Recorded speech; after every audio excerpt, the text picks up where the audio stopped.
Hola, bienvenidos a una nueva emisión de noticias en France 24. Los saluda Andrés Mesa Muñoz. Vamos con los titulares.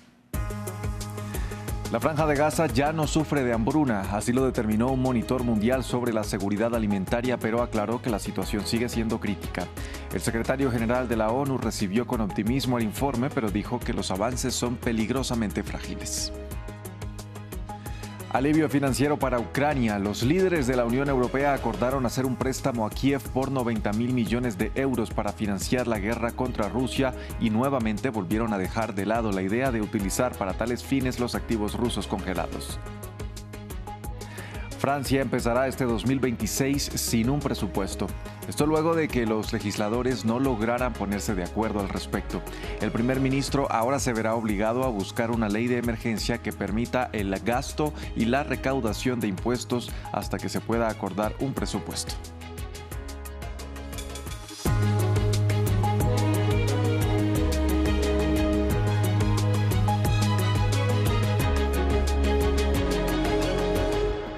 Vamos a empezar en la Franja de Gaza. La clasificación integrada de las fases de la seguridad alimentaria, un monitor mundial sobre el hambre, dijo que ya no hay hambruna en el enclave palestino.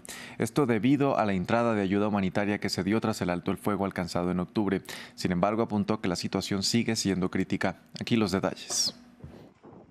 En la Franja de Gaza ya no hay hambruna. Es la conclusión del IPC, un monitor mundial del hambre usado por Naciones Unidas, en su evaluación más reciente tras 4 meses de los últimos datos disponibles, debido a una mejora en la entrega de alimentos humanitarios en medio del frágil alto el fuego en el enclave.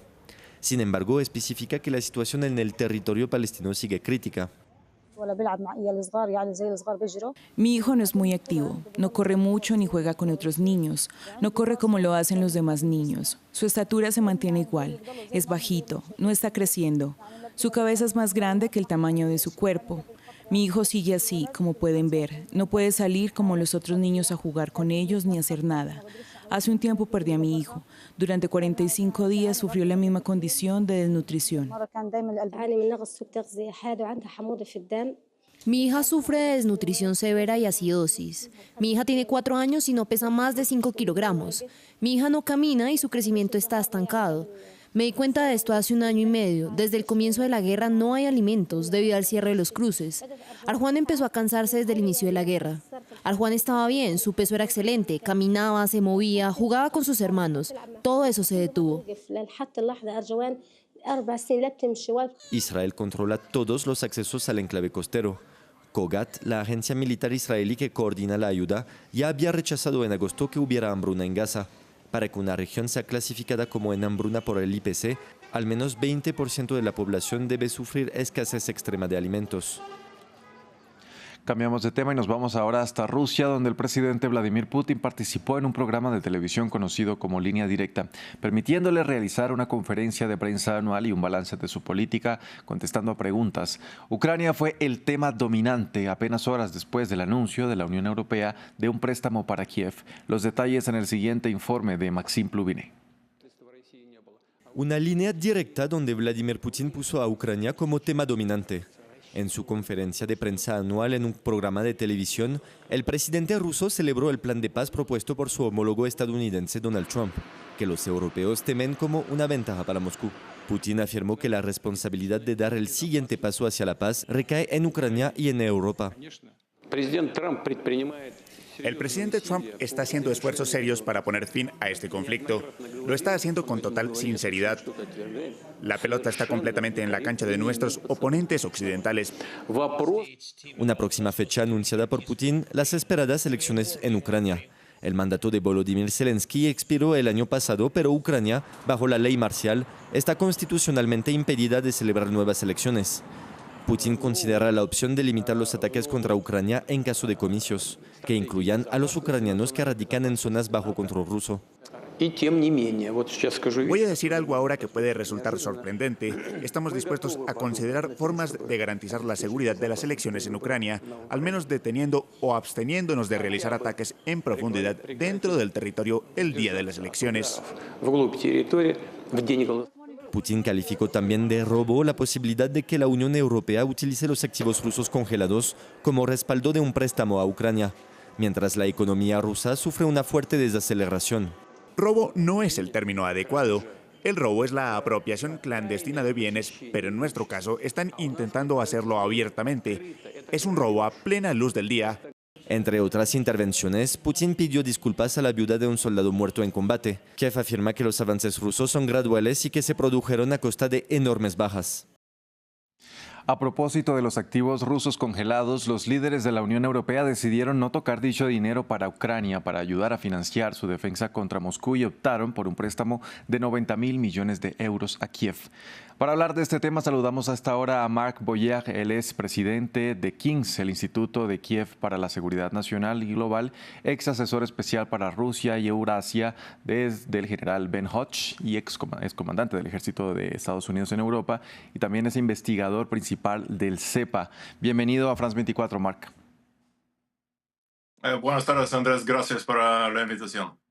Mark, ¿por qué para la Unión Europea congelar los activos rusos fue relativamente fácil, pero convertirlos en un crédito para Kiev se ha vuelto un problema? Bueno, como saben, existía ese problema con países en la Unión Europea que estaban contra eso. Hungría, por ejemplo, saben, el gobierno de Orbán ha hecho mucha oposición contra eso. Entonces existían y existen problemas estructurales, problemas dentro de la política de la Unión Europea.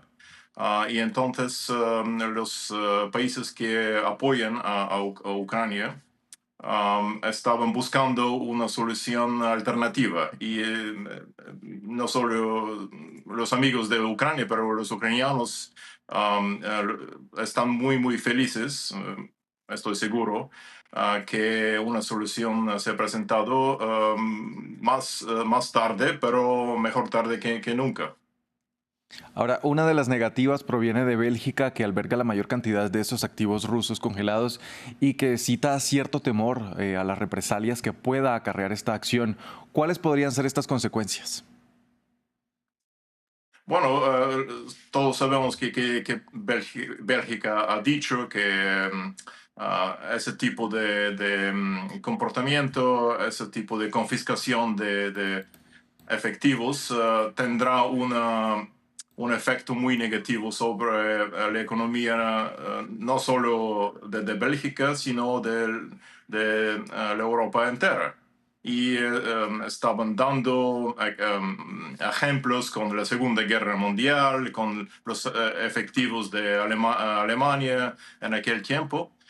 Pero bueno, en el momento Ucrania está luchando por toda la Europa y Rusia está efectivamente en un estado de guerra híbrida contra Europa. Entonces, sí, es claro que existen problemas de tipo económico y financiero, pero del otro lado, esos efectivos, más de 200.000 millones de euros, serían bastante para Ucrania para continuar la guerra por lo menos por 2 años más. Entonces, en mi opinión, sí, claro que los problemas existen, pero la cuestión clave sería si Europa podría actuar de una manera unificada en el futuro para apoyar a Ucrania. Mark, ¿cree usted que existe el temor de que esto pueda dar pie a que un país pueda incautar activos a otro por motivos políticos y hasta arbitrarios?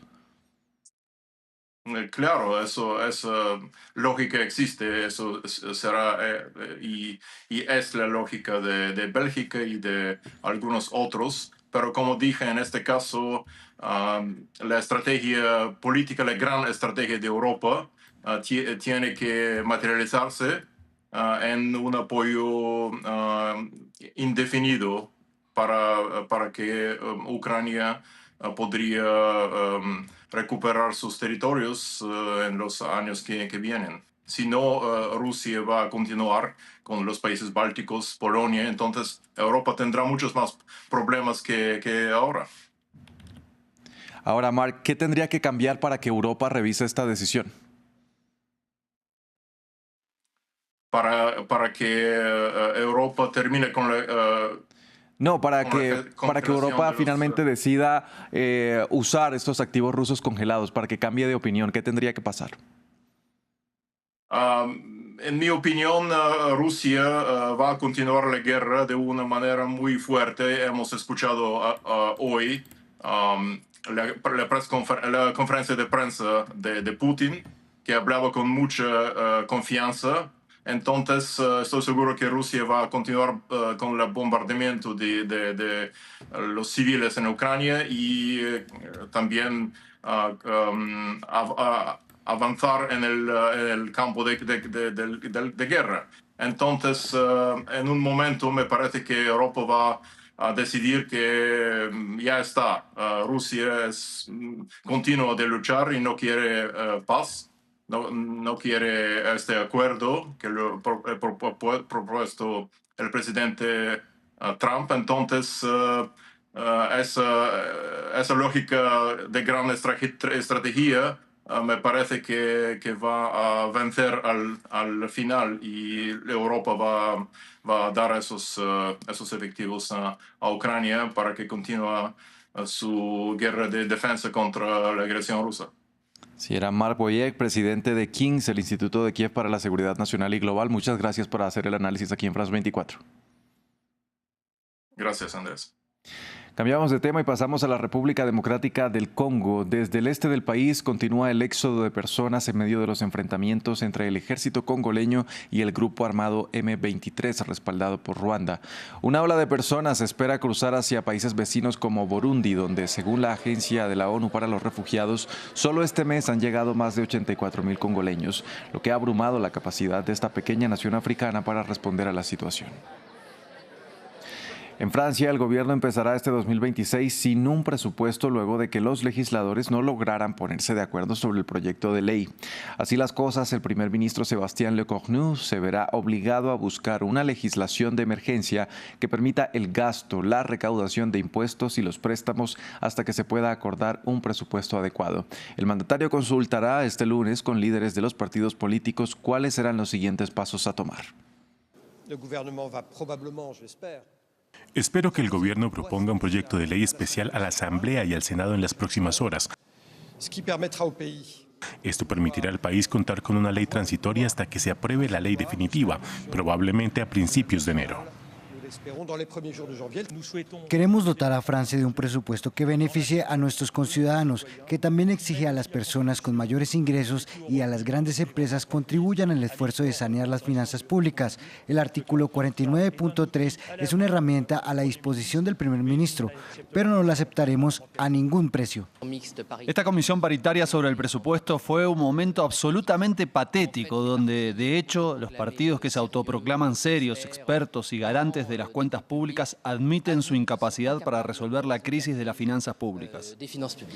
El secretario de Estado de Estados Unidos, Marco Rubio, lanzó una serie de declaraciones sobre Venezuela en una rueda de prensa con los medios de comunicación, entre las que reafirmó que el gobierno estadounidense no considera a Nicolás Maduro como un presidente legítimo y frente al despliegue militar en el Caribe que Washington justifica como un operativo contra el narcotráfico, dijo que la estabilidad y la seguridad regionales son el objetivo. La amenaza más grave para Estados Unidos desde el hemisferio occidental proviene de los grupos criminales terroristas transnacionales, centrados principalmente en el narcotráfico. La buena noticia es que hay países en la región que sí cooperan con nosotros. Incluso Colombia, que tiene un presidente inusual, pero a nivel institucional tenemos buenas relaciones. Pero hay un lugar que no coopera, y es el régimen ilegítimo de Venezuela. Cerramos en Italia. La ciudad de Roma aplicará un impuesto para acceder a uno de sus monumentos más famosos, la Fontana di Trevi. A partir del 1 de febrero del próximo año, quienes quieran pararse a la fuente solo para mirarla o realizar el tradicional ritual de lanzar una moneda y pedir un deseo, tendrán que pagar 2 euros. El cobro también aplicará para otros 6 museos que hasta la fecha son gratuitos. Así despedimos este informativo en France 24. Gracias por acompañarnos. Continúen con toda nuestra programación.